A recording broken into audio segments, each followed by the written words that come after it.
Hi, welcome to ఆరోగ్యమే ఆనందం. ఈరోజు నేను తయారు చేసుకుని తిన్నటువంటి పాలక్ దోశ గురించి, అది ఎలా తయారు చేసుకున్నానో ఒకసారి వీడియో చూడండి.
అది చూసారుగా.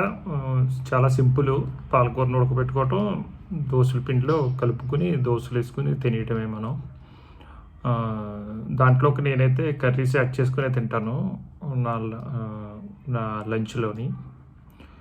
అలాగే దాన్ని ఆ పేస్టే కొంచెం మిగిలితే మన్నాడు నేను చపాతీలో కూడా దాన్ని మిక్స్ చేసుకుని అనమాట. దాని తర్వాత వచ్చిన ఫోటోలు చూసి ఉంటారు మీరు. సేమ్ చపాతీలో కూడా సేమ్ ఫార్ములా అలాగే.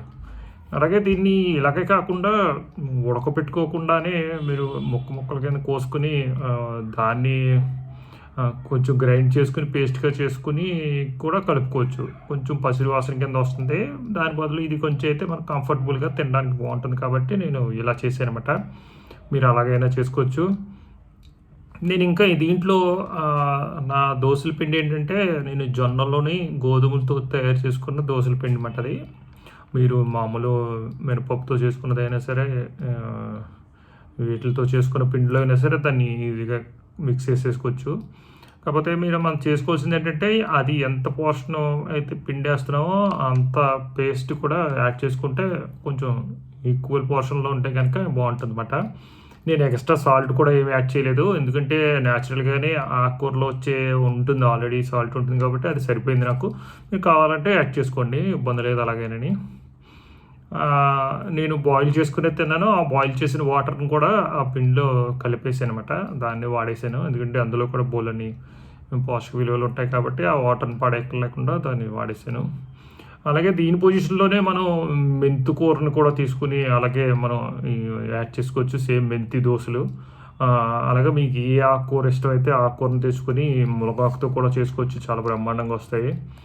మీ ఏ ఆకుకూరైనా సరే దాన్ని యాడ్ చేసుకోవచ్చన్నమాట. హోప్ ఈ వీడియో మీకు బాగా నచ్చిందనుకుంటున్నాను. మీరు ట్రై చేయండి. మీ ఆకుకూరలు మీకు అవైలబిలిటీలో ఉన్న ఏ ఆకుకూరనైనా సరే, తోటకూరనైనా, దేన్నైనా సరే యాడ్ చేసుకొని మీ టిఫిన్‌లో కానీ, లంచ్‌లో కానీ, డిన్నర్‌లో కానీ ఆ పిండిలో దీన్ని half of the portion add చేసుకోవడానికి ట్రై చేయండి. దీంతో పలంగా కూరను కూడా తినండి. ఎంజాయ్ చేయండి. ఓకే. రైట్. Thank you.